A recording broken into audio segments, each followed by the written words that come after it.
O Senhor esteja convosco. Ele está no meio de nós. Evangelho de Jesus Cristo, segundo Lucas. Glória a vós, Senhor. Naquele tempo, disse Jesus: Ai de ti, Corazim, ai de ti, Betsaida, porque se em Tiro e Sidônia tivessem sido realizados os milagres que foram feitos no vosso meio, há muito tempo teriam feito penitência, vestindo-se de cilício e sentando-se sobre cinzas. Pois bem, no dia do julgamento, Tiro e Sidônia terão uma sentença menos dura do que vós.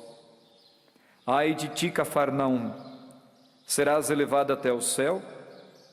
Não, tu serás atirada no inferno. Quem vos escuta, a mim escuta, e quem vos rejeita, a mim despreza. Mas quem me rejeita, rejeita aquele que me enviou. Palavra da salvação. Glória a vós, Senhor. Eu vim de Curitiba ontem para o nosso recanto de Curitiba, aqui para o nosso recanto de Lorena, e nesse trajeto vim escutando o Padre Léo, o fundador da comunidade Betânia, ao qual eu pertenço, e procuro viver também, como consagrado, como sacerdote, nesse carisma que um dia o Espírito Santo suscitou no coração do Padre Léo, e ele dizia algo que casa direitinho com a liturgia de hoje. Nós não devemos rezar para mudar Deus, nós devemos rezar para que Deus mude a gente. Parece algo óbvio, mas tem um impacto muito grande dentro de cada um de nós.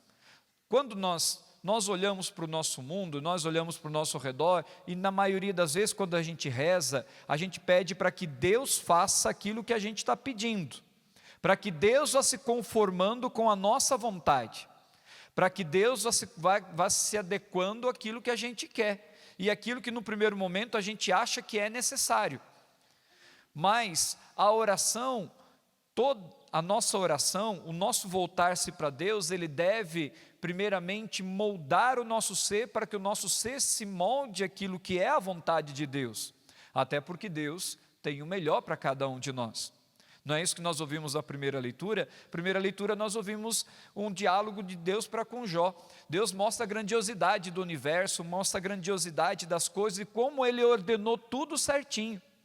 E pergunta para Jó: você já mudou alguma coisa disso? Você já pensou em alguma coisa a respeito disso? Você já determinou o dia para que venha a luz, para que a nascente dos mares?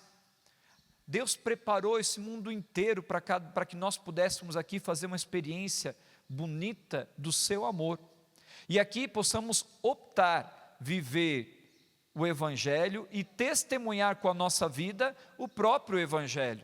Por isso, adequar a nossa vida também ao Evangelho. E isso vai exigir de nós conversão.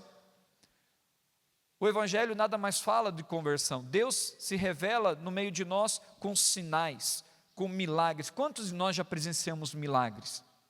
Quantos de nós já vimos a ação de Deus acontecer na vida da nossa família, na vida de irmãos, de pessoas próximas a nós? E quantos de nós experimentamos na nossa própria vida? No mês de novembro do ano passado, eu fui diagnosticado com leucemia, e louvado seja Deus, para a honra e glória dEle, por misericórdia dEle, recebi a graça da remissão da doença agora em maio. E se hoje estou aqui pregando para cada um de vocês, celebrando essa Eucaristia, porque Ele me concedeu essa graça. É vontade dEle. E agora compete a mim me adequar àquilo que Ele quer, para continuar cumprindo aquilo que Ele pediu. E esse é o desafio nosso. Foi isso que São Francisco viveu. Francisco, que diz o próprio missal romano, que viveu uma juventude despreocupada e mundana, de repente, ao experimentar, olhar para o pobre, olhar para o necessitado, ele se encontra com Deus, e aí ele vive uma experiência profunda de total conversão ao Evangelho, que muda radicalmente do desejo de ser um cavaleiro nobre, o desejo de ser o mais simples de todos, o mais humilde. Porque no Evangelho encontrou, diante da simplicidade, a maior de todas as alegrias, adequar a sua vida à vontade de Deus. Esse é o segredo para cada um de nós cristãos que desejamos ser felizes. Precisamos adequar a nossa vida à vontade de Deus. O problema é que nós não confiamos suficientemente ainda em Deus. Nós ficamos com as nossas reservas. Nós achamos ainda que a nossa vontade é melhor do que a vontade de Deus para cada um de nós. E aí, claro que não muda a realidade ao nosso redor, não muda a realidade dentro da nossa casa, e não muda a realidade de nós, por quê? Porque ainda relutamos em não confiar em Deus. Confiar nele significa se deixar moldar pelo Evangelho, como São Francisco também deixou-se moldar. É fácil? Não é. Mas, mais do que as palavras de Francisco, a vida dele fala para nós. A sua coerência e a alegria com que viveu o Evangelho testemunham para nós essa verdade, não é? E nos inspira a viver seu amor à natureza, seu amor aos mais necessitados e, sobretudo, o seu amor a Deus.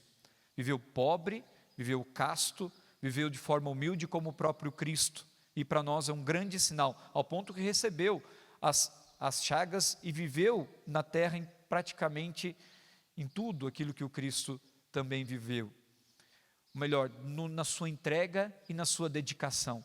Precisamos pedir a intercessão de São Francisco para que nós também tenhamos um coração humilde para acolher a graça de Deus e podermos ofertar a nossa vida como ele também ofereceu, em vista dos irmãos. E isso vai trazer a verdadeira alegria e vai trazer conversão, mais do que aquilo que a gente acha importante para nós. Padre Léo, ele também deu esse passo. Ao fundar a comunidade Betânia, ele também vai ao encontro dos leprosos do nosso tempo, né? Dependentes químicos, os marginalizados. Ele abre o coração para poder viver essa entrega, essa doação, viver o seu sacerdócio pelos seus filhos e filhas na comunidade Betânia. Ele que dizia que o céu é para quem sonha grande, ama grande, pensa grande, mas tem a coragem de viver pequeno. Ele que pregou aqui na Canção Nova para uma multidão de gente, mas nunca procurou sucesso, ao ponto que é difícil encontrar foto do Padre Léo. Quando a gente quer fazer uma arte, uma divulgação, é difícil encontrar foto dele, porque ele não gostava de tirar fotos. E ele ficava muito bravo quando queriam colocar ele num pedestal, como se ele fosse um ídolo, como se fosse um artista. Ele dizia, não, eu sou padre e eu só preciso pregar. Na maioria das vezes ele entrava, pregava e sumia logo em seguida, porque ele não queria também essa autopromoção. E aí nos ensina que para viver o Evangelho o que a gente precisa? Uma entrega de vida e confiança a Deus. Para quantos corações ele falou? Para quantos corações ele tem falado ainda hoje? Através das pregações que a Canção Nova transmite, através da obra da comunidade Betânia, a quantas pessoas ainda ele alcança? Porque ele teve coragem de se moldar também à vontade de Deus. Você e eu, para vivermos a vontade de Deus, o que precisamos ainda adequar na nossa vida? Você e eu, para vivermos a vontade de Deus, o que precisamos mudar? O que nós precisamos deixar daquilo que a gente acha importante e que tem atrapalhado a nossa boa vivência do Evangelho? O que nós precisamos ainda nos adequar para viver bem o Evangelho? Mudar nossa vida de oração, mudar as nossas decisões, mudar os nossos relacionamentos, o nosso relacionamento com Deus, com as pessoas.